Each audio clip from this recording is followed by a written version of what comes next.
ادب و احترام کے ساتھ ہندوستان کے معروف و مشہور ناظم پروگرام ہردل عزیز آپ کے بارے میں بتاتا چلوں کہ آپ واحد انصاری صاحب کے صاحبزادے ہیں، مالیگاؤں سے تعلق رکھتے ہیں، اور اس کم عمری میں پورے ہندوستان میں انہوں نے اپنا ایک روپ پھونک دیا ہے اردو ادب کے نام پر۔ میں بڑے ہی ادب و احترام کے ساتھ جناب ارشاد انجم صاحب سے گزارش کر رہا ہوں کہ اب آئیے اور اپنے لب و لہجے کے ساتھ اس پروگرام کو اختتام پذیر کیجئے۔ محترم جناب ارشاد انجم صاحب مالیگاؤں بھی۔ السلام علیکم۔ آئیے اب باقاعدہ آج کی اس محفل کا ہم آغاز کرتے ہیں۔ تلاوت کلام مجید سے آغاز ہو چکا ہے، اور جیسا کہ نعت پاک کے حوالے سے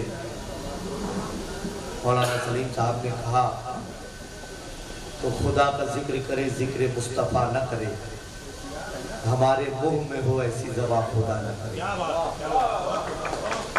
تلاوت کلام مجید سے اگر آغاز ہوا ہے تو ذکر رحمت عالم صلی اللہ علیہ وسلم کی آج کی اس محفل میں ہونا چاہیے۔ تو میں آپ کی سوچ و فکر کے ذروں کو چمکدار بنانے کی کوشش کرتا ہوں سرکار دو عالم صلی اللہ علیہ وسلم کے ذکر کی روشنی سے۔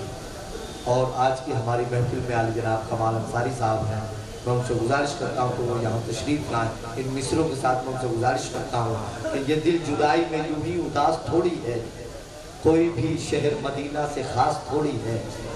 یہ دل جدائی میں یوں ہی اداس تھوڑی ہے، کوئی بھی شہر مدینہ سے خاص تھوڑی ہے۔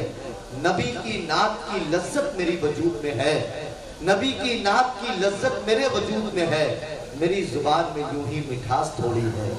سرکار دو عالم صلی اللہ علیہ وسلم کے ذکر میں یہ بات پائی جاتی ہے کہ اگر آپ کا دشمن بھی سرکار دو عالم کا ذکر کر رہا ہو تو آپ اس سے محبت کرنے لگ جائیں گے۔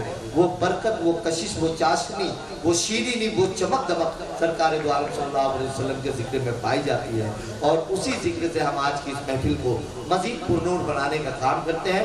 میں علی جناب محترم کمال انصاری صاحب، اور میں ایک بات بتا دوں، آنے والے جتنے بھی شعراء کرام ہیں مائک پر بہت ہی مختصر وقت کے ساتھ وہ مائک پر آئیں گے، کیونکہ ہمارا وقت بہت زیادہ ہو چکا ہے اور اب مشاعرے کا آغاز ہوا چاہتا ہے۔ تو آنے والے تمام ہی شعراء کرام اس بات کا بہت خیال رکھیں گے۔ بہت ادب کے ساتھ محترم کمال انصاری صاحب مائک پر۔